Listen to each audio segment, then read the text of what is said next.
Assalamualaikum warahmatullahi wabarakatuh. Di video kali ini saya akan menjawab soal yang diberikan oleh dosen pengampu saya, Pak Kuswono MPD, mata kuliah pengantar ilmu sosial.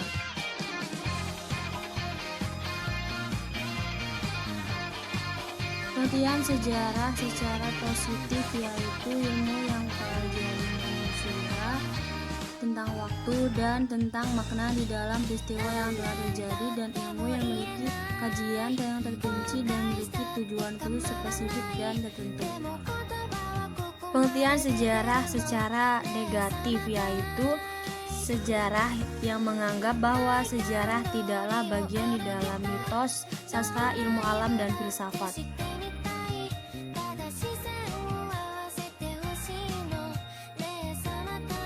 Kegunaan sejarah itu ada 4.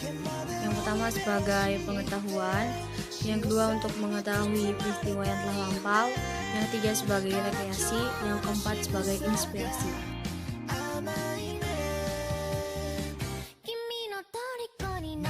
Menurut pendapat saya, di pelajaran sejarah itu hampir seluruh anak murid itu mengeluh akan tugas menghafal yang diberikan oleh gurunya.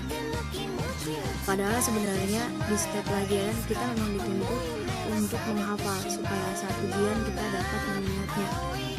Lalu di mana letak susahnya menghafal sejarah? Itu berada di saat menghafal nama-nama asing dan tahun yang jarang kita ketahui. Itu yang pertama. Yang kedua, itu saya berpendapat banyak juga anak murid yang mengeluh karena gurunya yang guru sejarah kebanyakan sudah parubaya sehingga pelajaran terasa membosankan.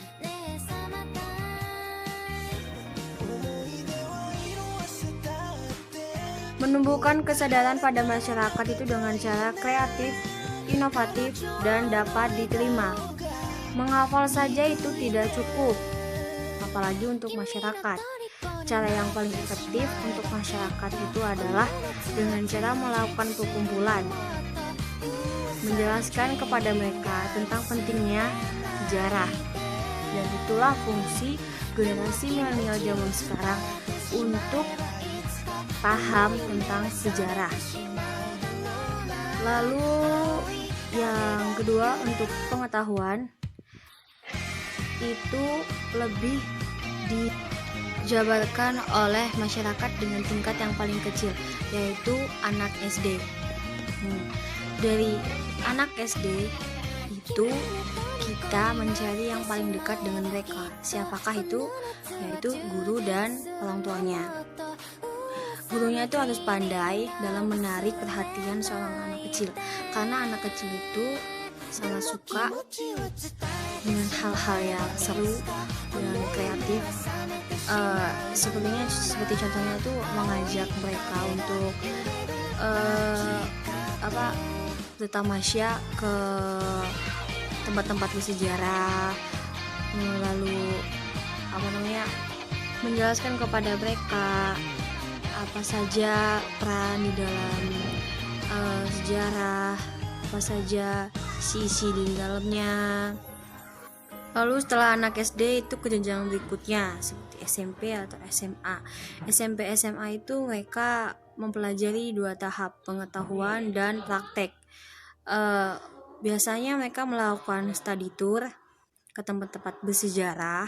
Di situ mereka akan mendapat pengetahuan sekaligus meneliti tempat-tempat yang ada di sana, apa saja isi-isi di sana, seperti itu. Untuk jenjang berikutnya itu adalah jenjang mahasiswa. Untuk mahasiswa sendiri itu mereka lebih dituntut untuk meneliti lebih jauh tentang sejarah, bukan menghafal atau mempelajarinya lagi. Oke, hanya itu yang bisa saya jawab. Kurang dan salahnya saya mohon maaf. Silahkan untuk like, komen, dan subscribe channel aku. Makasih.